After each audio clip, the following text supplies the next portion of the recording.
Hey girls, how are ya?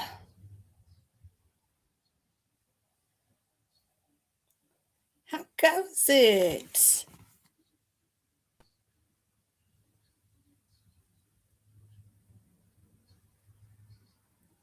Snap. Hate it when I fat finger stuff.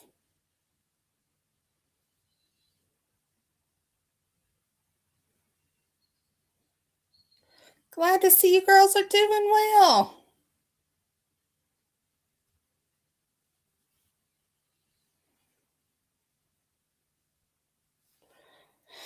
Okay.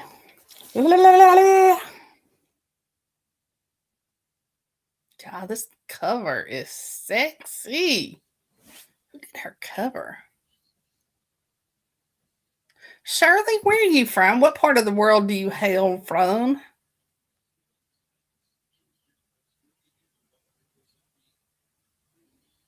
Hmm.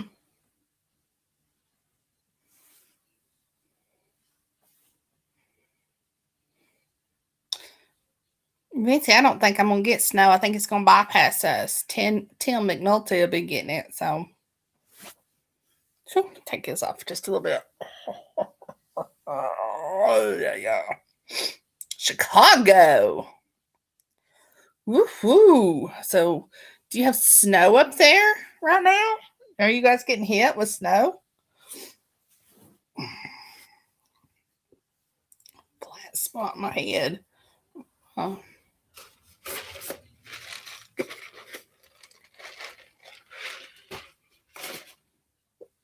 LaSasha Flame is from the Chicago area. Oh, you know I'm happy about it. Good, Charlie. That's just nasty stuff. I don't like snow. I hate snow. I hate it. I hate it. I hate it. We were supposed to get some snow flurries tomorrow night, but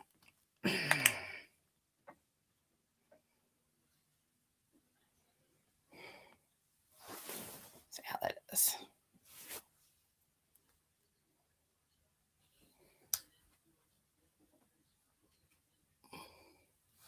Trying to keep my tablet out of the eye of the camera.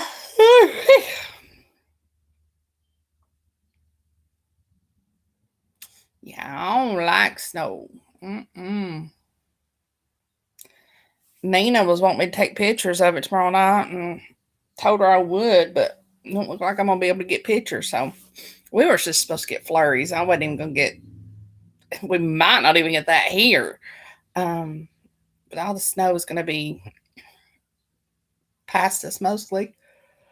Hey!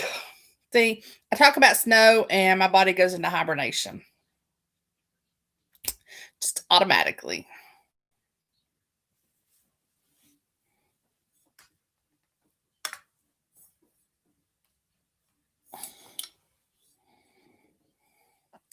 Just automatically does it.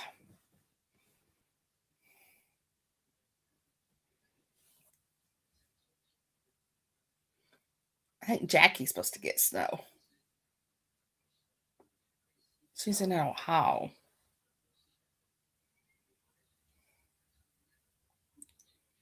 Somebody besides me needs to send snow to her.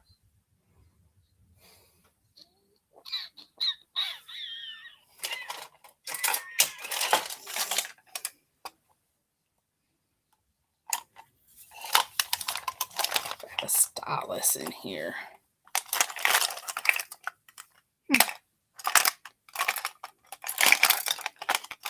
Yes, under the sun. Not what I want to fur. It's starting to rain here. It started probably hour and a half ago, just kind of sprinkling and stuff. Ori! Neener's in the house.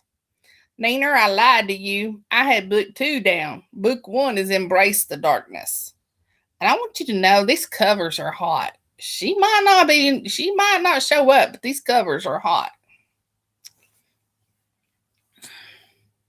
Maybe you should have skipped the the PA and went straight to the author. Just thought.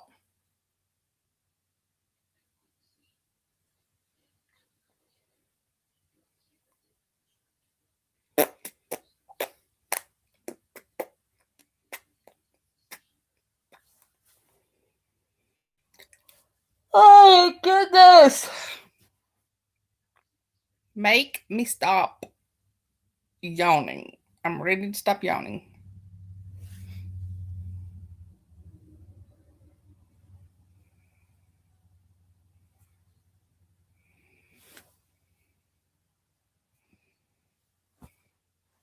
I don't like that.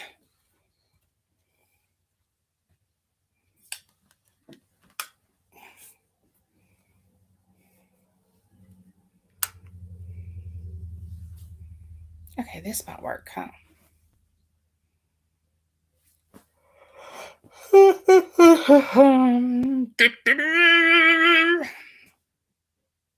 Alrighty. Let me go ahead and show this cover because it's hot.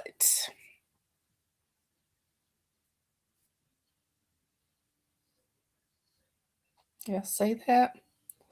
Look at all that boobage. This is Embrace the Darkness, book 1 of the Maura Quinn series. I know, right? Shit. Chapter 1. Attempting to calm myself, I relaxed my white knuckle grasp on the car steering wheel and I took a deep breath. I'm going to have to put my glasses on, y'all. When that didn't work, I pulled at one of the many rubber bands around my wrist. Snap. The slight sting always anchored me, temporarily pulling my focus. I was mentally kicking myself for forgetting my flash drive, the one thing I needed to make sure I'd had before I walked out the door this morning.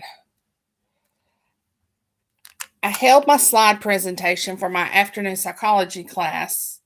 It held my slide presentation for my afternoon psychology class, which was going to start in 30 minutes. The majority of my grade was depending on that damn presentation. And of course, the professor had to be a stickler when it came to punctuality and liked to lock the door as soon as class started. Stressed and pissed off were the worst kind of combination. It made it harder to keep what I called my darkness at bay. Just breathe, Maura. Reel it in. Easier said than done. Snap. My poor wrist was going to be sore by the end of the day. Jackie!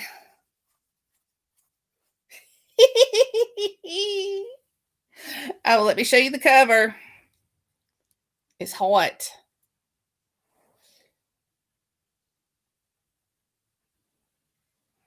There's your cover, sister. If it's snowing, take some video and send it to Nina. She's needing her snow fix because I don't think it's gonna snow here now. It's moved over to the mountains.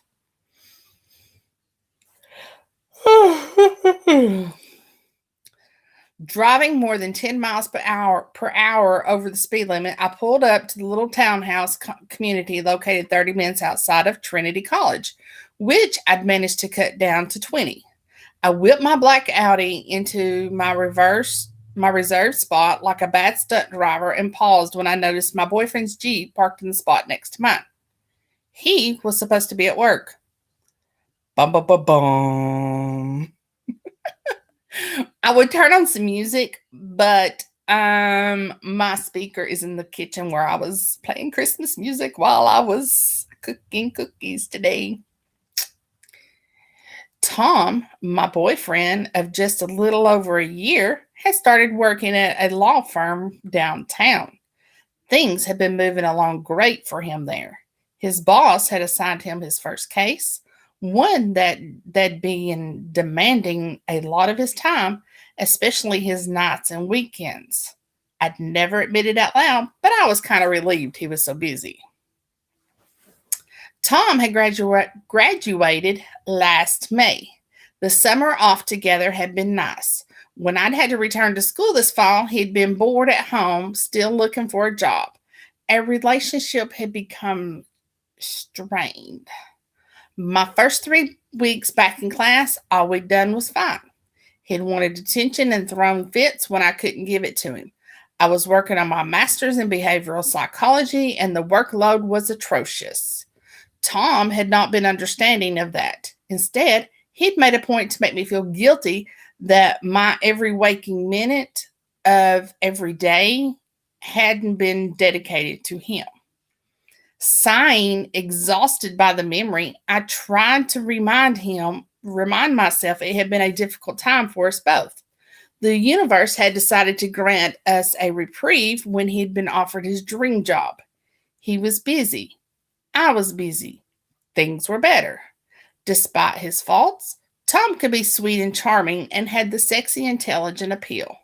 He was kind of nerdy with his goofy, thick-rimmed glasses and mud-brown hair parted down the side. He loved to research old court cases as a hobby and watch Law and Order just to point out the mistakes. It was adorable. The good outweighed the bad. That was how things were supposed to be. Nobody was perfect, right? And not that I've seen. Who said anything about Frankie? Hi, Nina. He's over here snoozing. It's too hot with him sitting on me when I'm reading. Not to mention I sit here and pet his fur on his head.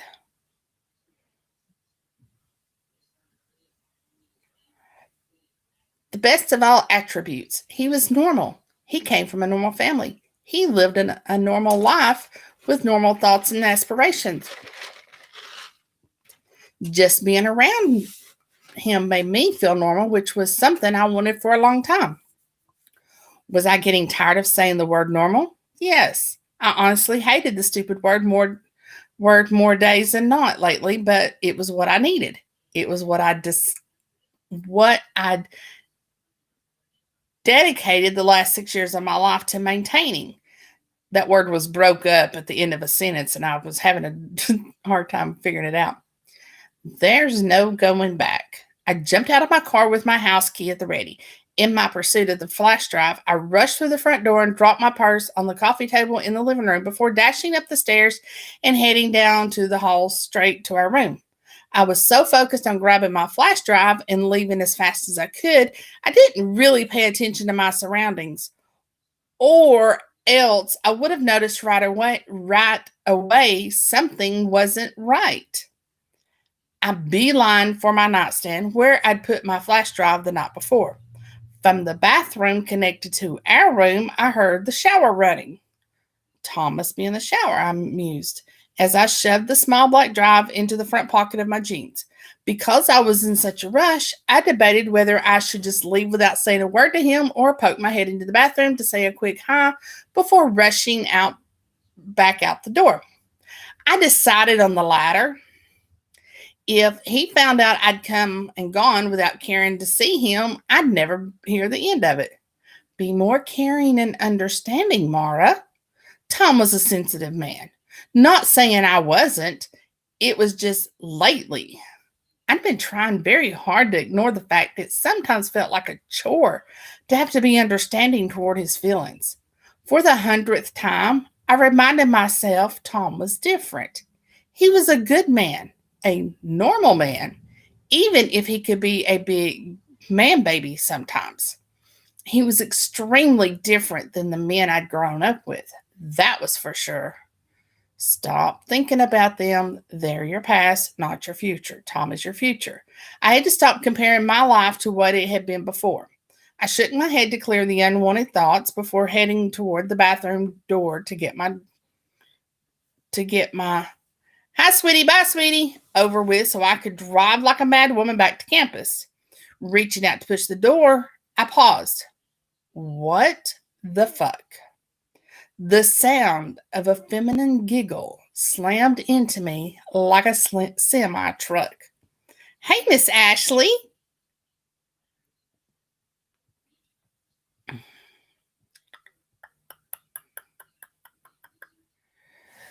Standing a few feet from the door that was slightly ajar, I was close enough to hear what exactly was going down in my bathroom. When I heard the woman moan, my stomach plummeted. I backed up, stepping on something in the process. My unblinking eyes dropped from the door, finding my feet surrounded by clothes that had obviously been thrown askew. A sleazy red bra and matching lace thong that was definitely not mine, along with the suit I saw Tom wearing this morning before he supposedly left for work. What the fuck? I mentally repeated. Oh, Tom, right there, the woman cried out. I know that voice. And the knife of betrayal sunk a little deeper into my back. I was almost certain it was my friend Tina's voice. We'd been friends for 5 years, ever since we were dorm mates sophomore year. Sure, she was a bit of a wild card and objectified men like they existed for her enjoyment alone. But I'd always liked that about her. She was fun and had always been a good friend to me. In the beginning of our friendship, she patiently coaxed me out of my shell, helped me adjust to a normal way of life, which in turn had prepared me for Tom. Hell, she encouraged me to date him.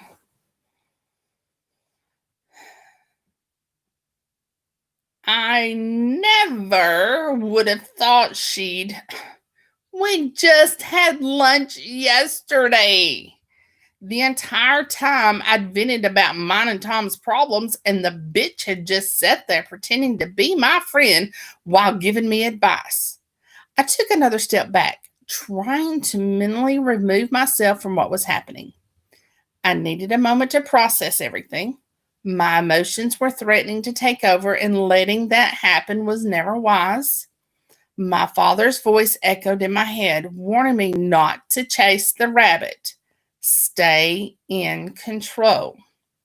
I took a deep breath to collect myself.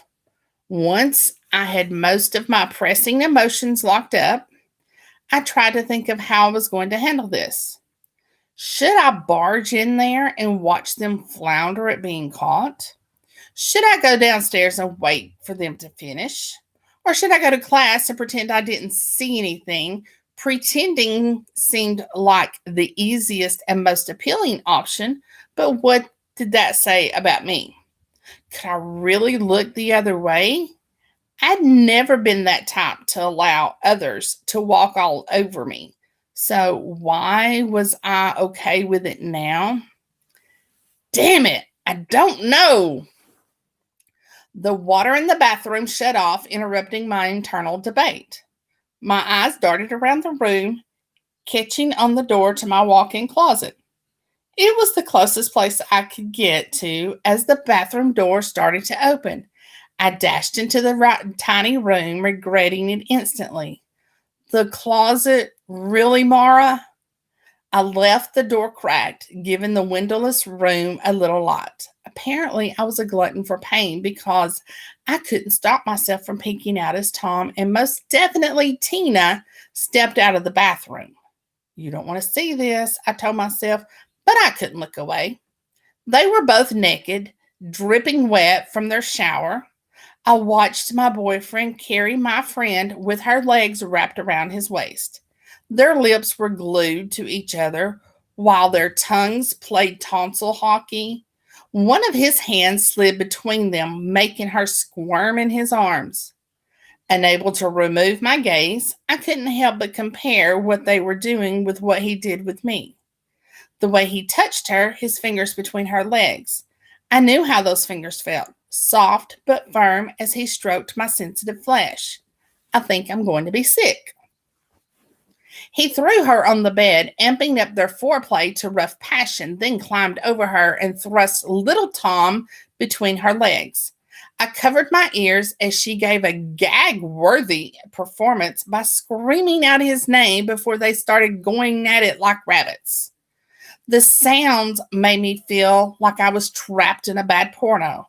His grunting, her moans, and my bed shaking was worse than listening to someone scratch a chalkboard.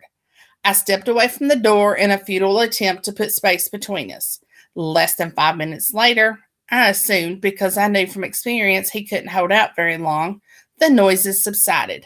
I peeked out again to find them cuddling under the bed sheets. "When will Maura be home?" she asked. Tom leaned over to read the clock on my nightstand. "Not for another 4 hours. Her afternoon class is about to start." Fuck! I forgot. The day was getting shittier and shittier. Good. I get to have you for a little while longer. She purred as she leaned in to kiss him affectionately. "Have you thought over what we last discussed?" He sighed. "I need more time." His response was apparently the wrong one. Tina jerked away from him, sitting up abruptly, causing the sheet hiding her breast to fall. Fake breast. At least mine were real, not as big, but they were nothing to sneeze at. "I don't see how hard it is to just leave her, Tom. You can't stand her. The thought of having sex with her is a turnoff because she's been milking the victim card, which I honestly think she's lying to get attention. If she was really raped, shouldn't she be over it by now? It's been 7 years. Like, get the fuck over it already." My breath hitched, my lungs constricting. He told her? "Listen, Tom, Mara isn't what you signed up for. She's a frigid bitch with some serious mental issues. And if she is even telling the truth, that pussy is damaged goods. You need to end it."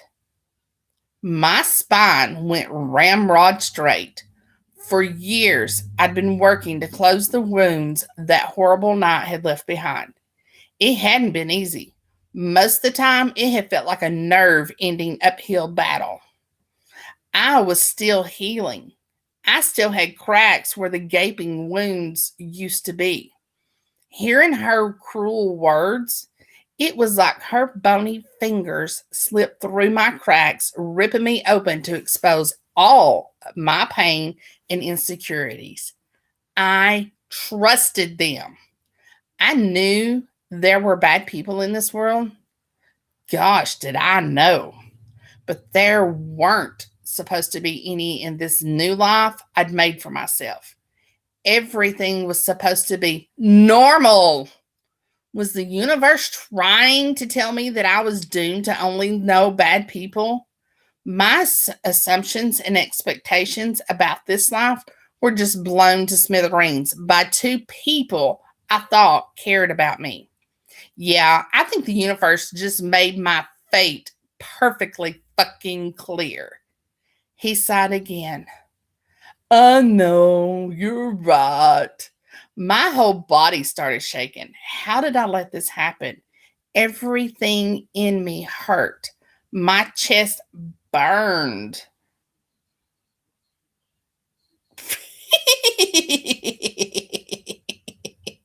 I love you, Jackie.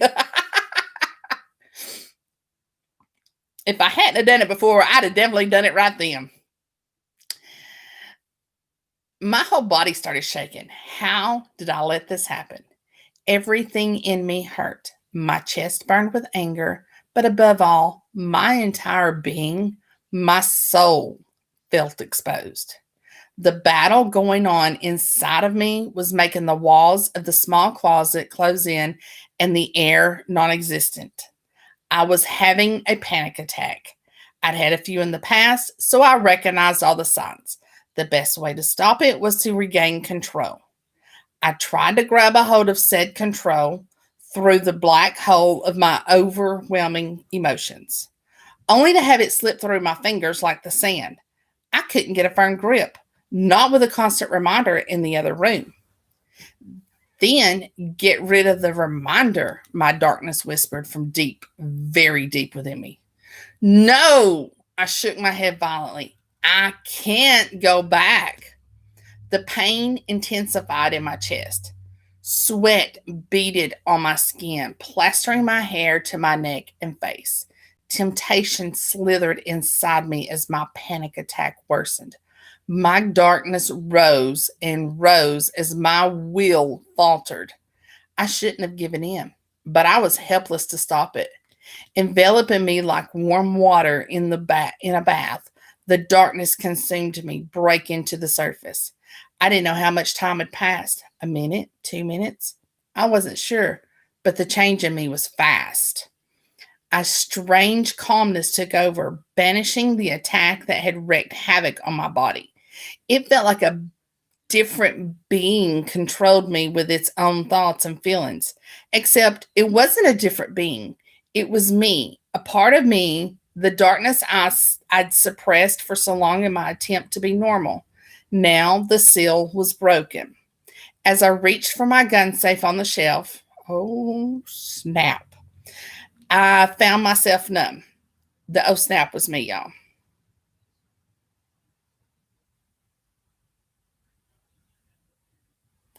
Whoop, whoop, you go, girlfriend.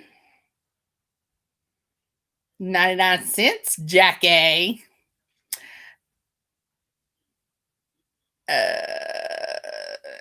Now the seal was broken. As I reached for my gun safe on the shelf, I found myself numb.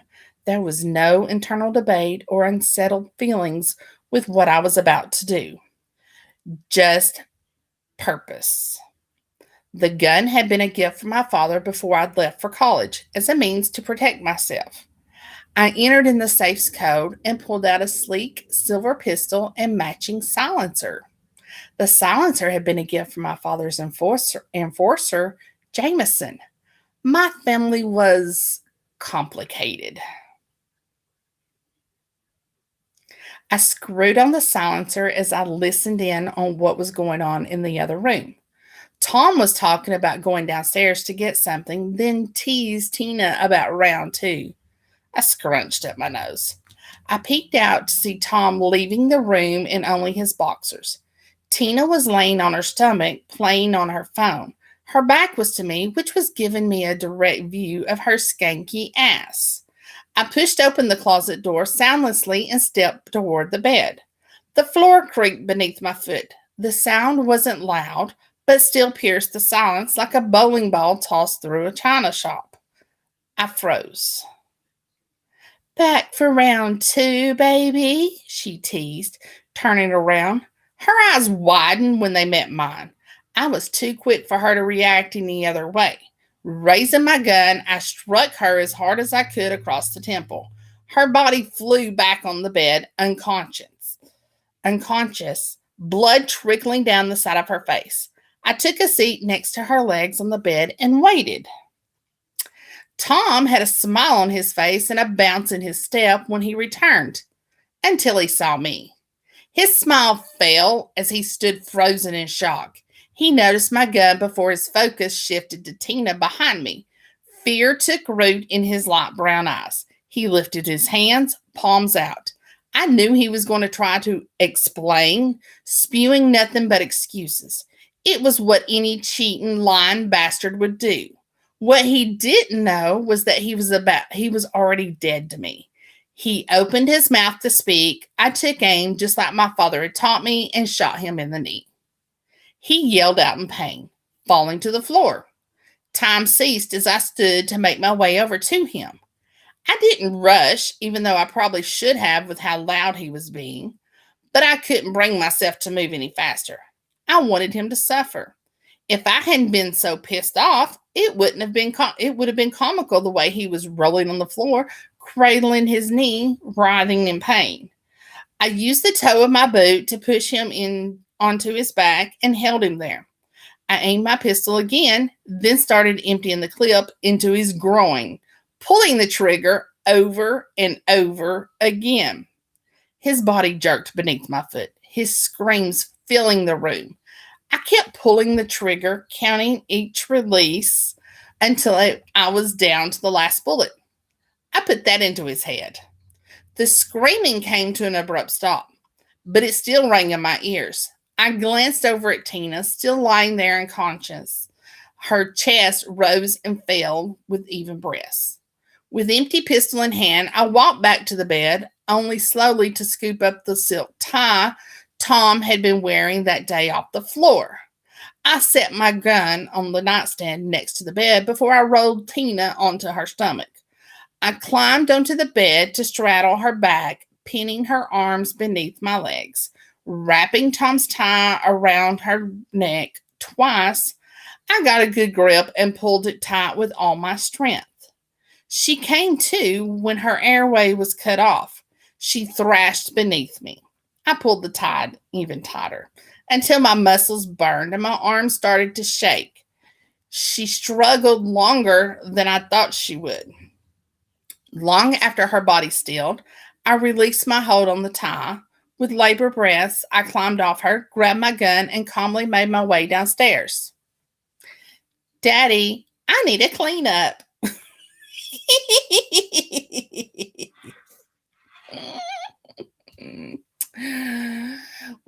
Chapter 2, whenever the discussion of my family came up with Tom or even Tina, I either was tight-lipped or lied. As far as they knew, I was an orphan. Yeah, that was a load of crap. I had a huge family.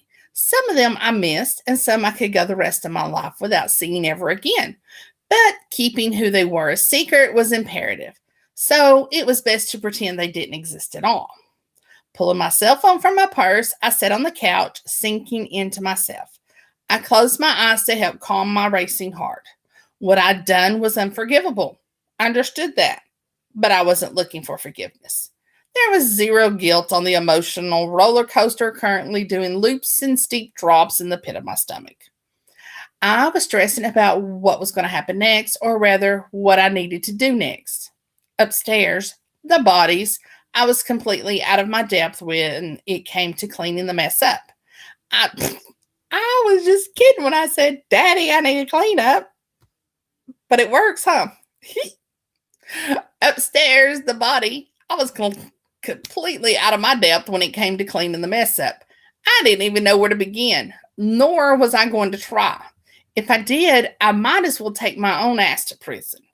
I wasn't accustomed to feeling helpless. I hated it. What I hated even more was who I needed to go to for help. I stubbornly didn't want to call him. Not to sound dramatic, but my normal life would be over. He'd make me return home. Who am I kidding? It was over the moment I reached for my gun. Damn it. I seethed, opening my eyes to look down at my phone. Almost 6 years ago, my father had asked me if I wanted out. Of the family, that is, and I'd said yes. My plan had been to go to college, then create a new life somewhere along the West Coast, preferably California. Walking along a warm beach while sipping a margarita had been my dream. With a sizable trust fund, I'd left New Haven behind and been working toward that dream here in Hartford ever since. No one in my family was allowed out, especially the women. Our lives were at the mercy and complete control of men. It was archaic, fucked up, and had never set well with me. I wasn't wired to be at anyone's mercy but my own. Nina, I bet you are eating this up, sister, because you love these mafia books. It was archaic, fucked up, and had never set well with me. I wasn't wired to be at anyone's mercy but my own, which was why I'd rebelled a lot. If Stefan hadn't been my father, I probably wouldn't have lived to see my teens, or at least been beaten into submission a long time ago. I should have been grateful that wasn't my fate. A huge part of me. Nope, wrong book. I went with Embrace the Darkness because Endure the Pain was book 2. I messed up. Sorry. Uh, ooh, a huge part of me was, but a tiny glimmer wondered what if, maybe even wished my life would have stopped before I reached my teens. Because my life growing up hadn't been sunshine and rainbows either. My father was Stephen Quinn, the boss of the New England Irish mob. He wasn't a good man. In fact, he was a monster, and now I was about to call that very monster for help. Okay, now I'm feeling a little regret. Purely selfish regret, though. Was I even sure he'd help me? Yeah, he cared about me, I guess, even if he had a shitty way of showing it. Before I'd left home, I'd been in a really bad place. It had been just about, it had been just after that night. And well, let's just say I'd rebelled on a whole other level in hopes I'd pushed him enough to kill me. It had been dark times at Quinn Manor, and it had ended with him asking me if I wanted out. I'd left 6 years ago without looking back. Apart from an occasional email here and there, I hadn't spoken to Stefan on anyone. Is it Stefan or Stefan? Or anyone else in my past in over a year. I gripped my phone in my hand until it hurt. I can't do it. You have no choice. I dialed the number to his cell. He wasn't saved as a contact in my phone. None of their numbers were. My heart was pounding in my chest, making my body buzz all over. Stefan. Okay. Being Irish, I wasn't sure. And I got some Irish in me. Oh, yeah. There was only one reason his cell would be a C. My heart was pounding in my chest, making my body buzz all over as I put the phone to my ear. It went straight to voicemail. Annoyed because it had been hard enough the first time, I dialed the house phone. There was only one reason his cell would be off: family meeting. The phone rang twice before a feminine voice picked up. Quinn residence, may I ask who's calling? I didn't recognize the voice. It's Maura. Put Stefan on the phone, please. I tried to be polite. The apparent irritation in my curt tone, though, made me sound condescending. Way to go, Maura. There was a pregnant pause, despite not knowing who I was speaking to. There was no way she didn't know of me. It'd be hard not to. There were pictures of me growing up all over the house, unless Stefan removed them all. As soon as that thought entered my mind, I instantly knew it was false. He would never have done that. Brody wouldn't have let him. He's in a meeting right now. I can tell him you called. Her tone told me she knew who I was, but her response wasn't what I wanted to hear, especially in my current mood. Stay calm. I know he's in a meeting, but this is urgent. I'm sorry, ma'am. I can't interrupt.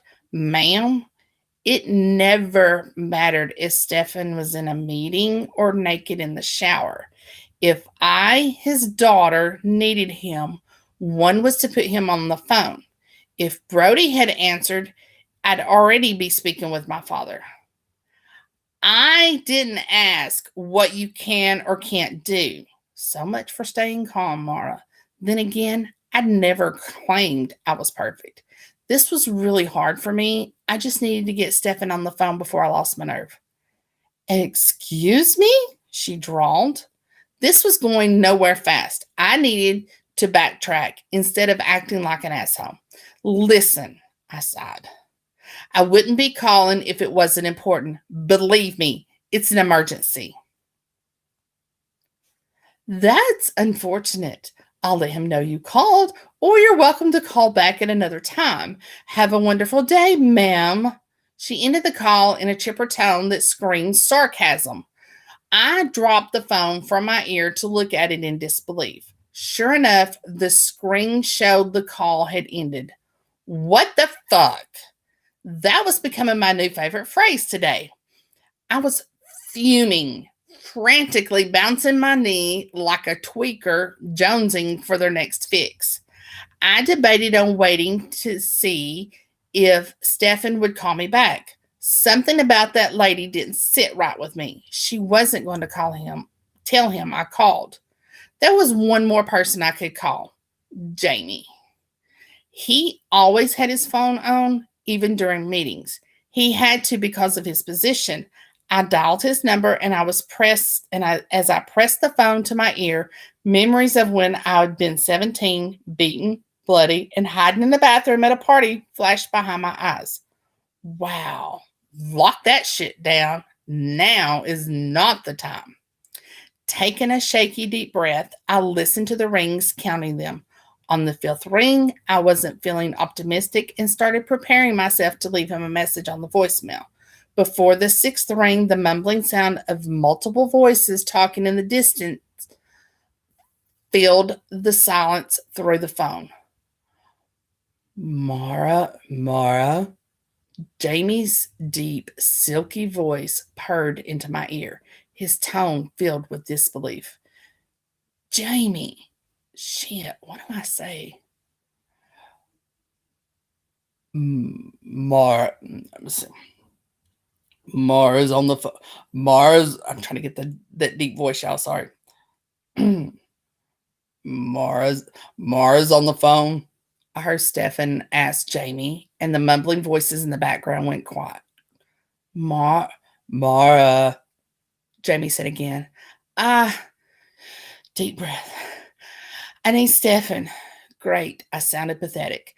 Jamie was quiet for a moment. We'd had a call similar to this one before. Same tone, different circumstances, and it was probably bringing up the same shitty memories for him as it was for me. Are you hurt? That confirmed it. He was definitely walking down memory lane with me. No. You don't sound okay. A dry laugh escaped me. That's because I'm not. Can you please put Stefan on the phone? I've been trying to get a hold of him with no luck. Why didn't you just call the house? I went from 0 to 60 with that question. I did. The new lady refused to get Stefan for me, even after I told her it was an emergency. I snapped. Jamie was quiet again. Damn it. I was frustrated, but I didn't need to take it out on him. I'm sorry. Please put Stefan on the phone. Maura. I got to come up with a different dad voice. I can't get that deep tonight. Maura. Maybe I can. Maura. The deep, confident sound. Maura. The deep, confident sound of Stefan's voice was the essence of my relief, but also my overwhelming regret. This was what let me go with the old man voice. Sorry. Because I don't like that. Maura. The deep, confident, see, it's not. Maura. There we go. Maura. The deep, confident sound of Stefan's voice was the essence of my relief, but also my overwhelming regret. This was why I hadn't wanted to call him, because deep down, I knew the truth. I was a person torn. I just didn't want to accept it. 6 years away from home, determined that I needed change, a normal life, and poof, like magic or a slap to the face, I was second-guessing everything. Did I really want a normal life, or was I only running away from the pain of my old one? Fuck, I didn't need this right now. Maura, he said again.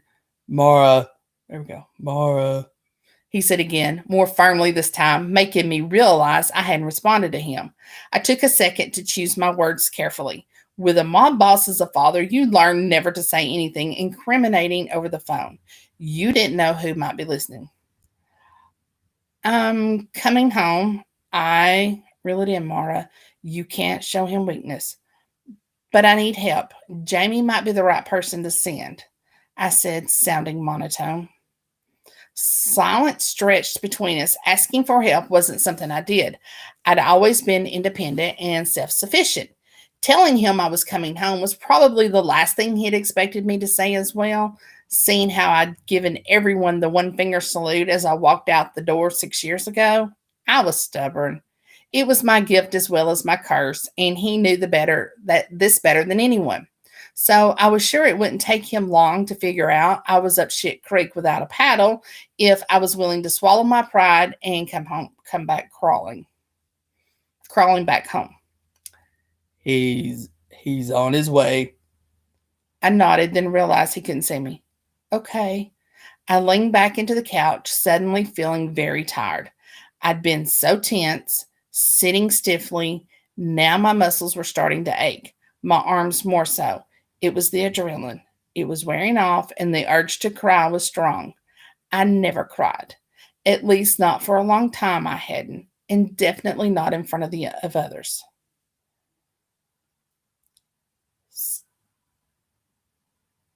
Stephen, my voice cracked, making me cringe. Shit. Don't chase the rabbit. He'd been saying that phrase my whole life. It meant don't succumb to the temptation of being consumed by your emotions. Are you hurt? He asked like Jamie had. At his concern, my heart warmed. Then, just as quickly, it turned to stone. This was what he did. He rarely showed he cared. When he did, it was just enough to keep me hooked or complacent to go through another long span of heartache and bullshit he'd inevitably put me through. Nothing a whole bottle of whiskey can't cure. I tried to joke. I'll have one waiting here for you. I didn't respond to that because I didn't know what to say. I hadn't spoken to him in over a year, and for the past 6, I'd been trying to erase everything about him out of my life. I'll see you tonight, he stated before he hung up. 3.5 hours passed before there was a knock on my front door. Finally. I only lived an hour away from New Haven. After waiting 2 hours, I'd started to pace anxiously. After 2.5 hours, I'd raided Tom's liquor stash. For the remainder of the time waiting, I'd practically chugged 4 glasses of cheap bourbon without even tasting it. I peeked cautiously through the peephole with my empty pistol in hand. If needed, I could at least threaten someone with it. Not that I was expecting a threat. I just hadn't put it down since I'd come downstairs. Through the tiny hole, I saw Jamie standing on my doorstep. He wasn't alone. All I had to see was a head of golden hair to know it was Louis. I shouldn't have been surprised. Where one was, the other wasn't far. They'd been like that since high school. Feeling nervous, I stepped back from the door. It'd been 6 years since I'd seen either of them. They'd been my best friends once upon a time. A lot had changed since then. I wasn't the same person anymore. Being in the mob had undoubtedly had some effects on them too. Before I'd left, they had already been working for my father for years, quickly moving up the ranks. I hadn't been blind to the toll it had on them, no matter how hard they tried to hide it. Would I be opening the door to strangers? Only one way to find out. I opened the door slowly. My eyes instantly met Jamie's beautiful hazel depths, mostly green with dark brown flecks, before shifting to meet Louis's ocean blues. I went to move my gun behind my back. The small movement caught their attention, and their eyes dropped to my side. The tiniest flicker of surprise told me I hadn't been quick or discreet enough. The three of us stood there, not saying a word, as we took each other in. Time was good to them, I mused, as I did a slow perusal of each of them from head to toe. They'd always had pretty boy looks with the bad boy appeal, which they'd used to their advantage from high school on. Girl after girl would throw themselves at them back then. Now they were men with about 20 pounds of added muscle. Feeling their eyes roam over me as well left me feeling a little self-conscious. I was a mess, still wearing the clothes I'd killed people in. I hadn't checked my jeans or fitted green t-shirt for blood splatter. Both garments were dark in color, so I wasn't too worried. As for my long red hair, I'd been either tugging on it or running my fingers through it for hours. Oh well, it was best not to dwell on something I couldn't change. Besides, both of them had seen me worse than this before. My fingers began to itch to snap my bands as my mind drifted back to that night. They'd both seen the aftermath. Instead of pulling at my bands, I had to settle for squeezing my hand tightly around the grip of my gun. Ain't that the truth? I see the bromance is still going strong, I teased, leaning against the door frame, trying to appear nonchalant, even though the thought of having two bodies upstairs poked at the back of my brain like a pickaxe. Louis cracked a smile while Jamie just stood there, his normal, unreadable, stoic self. He'd always been a brooding ass. Louis, however, rarely took anything serious. We like to role play. It keeps the relationship interesting. Louis played along, making my mouth quirk a little. That's just a dirty visual in my head of you playing a naughty nurse who has to blow life back into Jamie. Talk about a whole new meaning to resuscitation. Whole new meaning to resuscitation. Could I be crude and crass with a potty mouth that would make a sailor blush? Yes, I grew up surrounded by men who were criminals. I'd had to constantly watch what I said around Tom. The few times I slipped up, he looked at me with such disgust. With Jamie and Louie, though, I could spew as many vulgar things as I wanted with zero judgment. Louie's smile fell, but I caught the corner of Jamie's lip twitching. Why am I the nurse? Louis asked, sounding offended, but the gleam in his eyes gave him away. I don't think Jamie could pull off a naughty nurse outfit as well as you, Louis. At least not the one I'm picturing you wearing. Louis threw his head back, laughing. I'm glad to see that beautiful mouth of yours hasn't changed. When I heard you were dating a brief, I was worried you'd be all prim and proper now. At the mention of Tom, I cringed. It didn't go unnoticed. Jamie narrowed his eyes in an assessing way. How'd you know he was a lawyer? I was answered with silence. Louis looked to Jamie, telling me he had heard it from him. How did Jamie know? I hadn't even told Stefan he was a lawyer. Looking to Jamie to push for my answer, I paused before the words could leave my mouth. It was the way he was staring at me, eyes fixated, appearing contemplative, like I was a puzzle he was trying to figure out.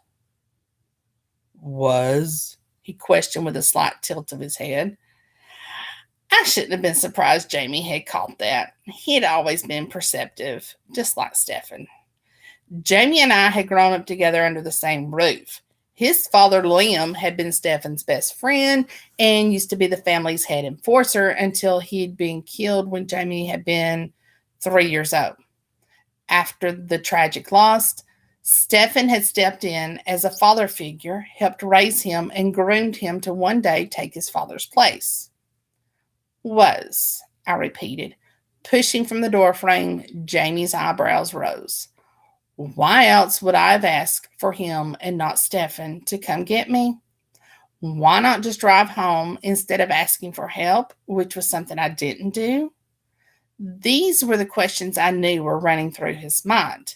With the barrel of my gun, I pushed my front door open wider, an unspoken gesture for them to come in. I took a step backward before turning on my heels, shoved my gun into the back of my jeans in the process. Maura, there we go. Jamie's voice was just as I remembered, deep and smooth as silk. Hearing it again after so long made me feel a mixture of emotions, relief, regret, nostalgia. 99% of my memories growing up included Jamie. He had been a constant in my life. He had been my family, even though we weren't related by blood. As children in the care of Stefan, all we had was each other. No one understood what it was like to be born into a family like ours. I walked across my living room to the foot of the stairs before turning back to face him. They stepped inside with Louis shutting the front door behind them. Their eyes roamed, taking in everything. The room wasn't big, but there was enough space for a couch, end tables, a coffee table, and a flat screen TV before it flowed into the dining room, then into an open kitchen. The furniture was nice and newish. I didn't have anything hanging on the walls, but had pictures of Tom and I on the end tables next to the couch. I tilted my head towards the stairs. Upstairs, master bedroom. You'll see it when you reach the top. They both glanced at the stairs behind me before looking at each other. I stepped away, giving them access to the stairs to sit on the couch. They passed by me silently. I didn't follow. I just poured myself another bourbon. Boom! Right on time.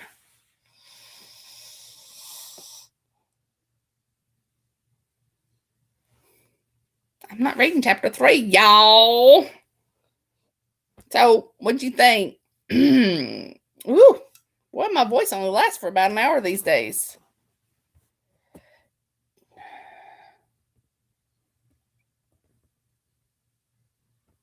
Jackie, we might have to take turns. You might have to call me and we take turns reading chapters for the rest of the night until we finish the book.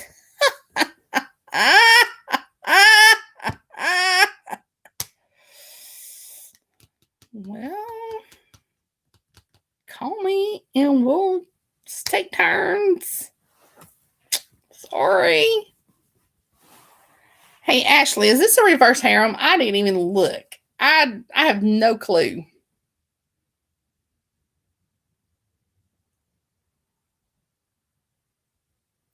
Because if it is, all the better.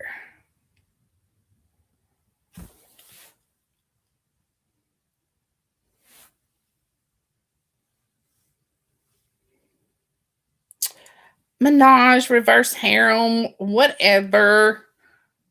It's all the same. In this world, we call it a reverse harem, don't we, girls?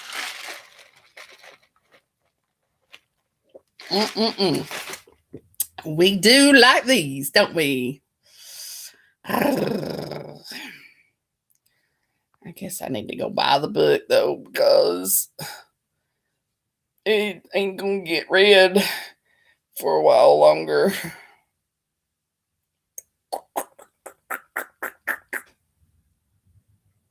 Boom. Boom. Boom. Where's the second book? Oops, I just saw it and then I lost it. Boom.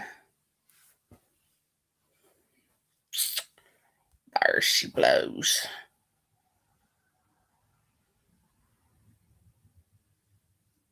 I just went ahead and bought them because it's gonna be a while before I get around to reading them unless somebody calls me and we just take turns reading.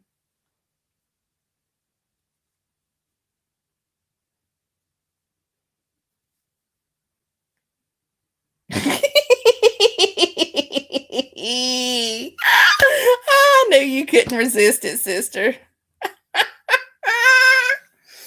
At least you can buy book 1 and it'll lead you to book 2 by next week. So alrighty, so that's all the live reads for this week, y'all. But I am going to be doing probably about 7:00 tomorrow night. I will be on Facebook, out in the big wide world. I'm not going to be in the book nook. I'm just going to be out in the big wide public world of Facebook. And I'm going to read live. 'Twas the night before Christmas, like I did last year. So, Y'all can watch for it. Let your little demons listen. And Ashley, thank you so much for letting me read your book tonight. It was very good, and I will enjoy it. Now then, Sunday.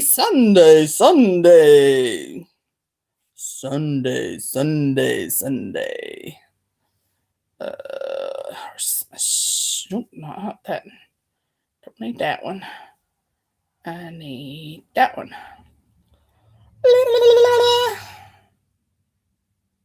Did he?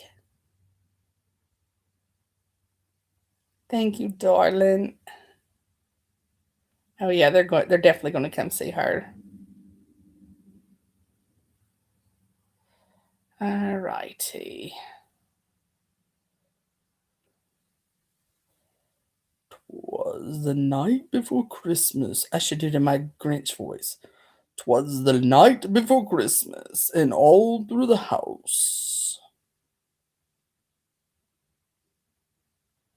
Okay.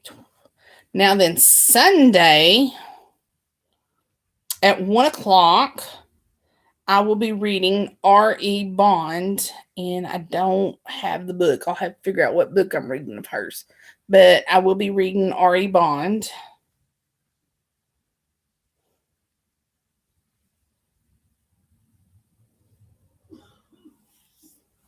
And then next Tuesday, I have Carly Davis. And then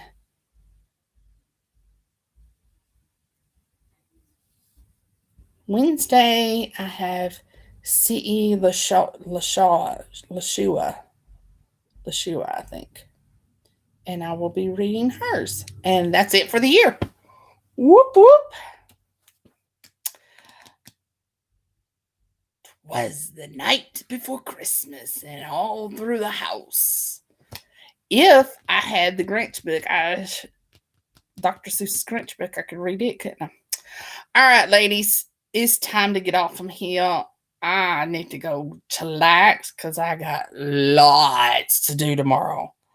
Lots to do tomorrow. Too much to do tomorrow. All righty.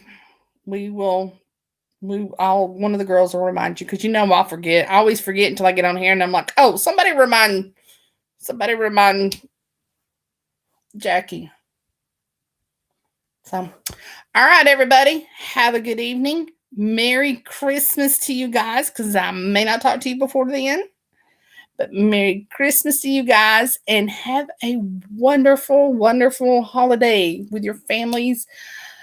But be safe about it, okay? Be safe. I don't want anybody getting sick, okay? So be safe. Have a Merry Christmas, and I love you all. Happy reading.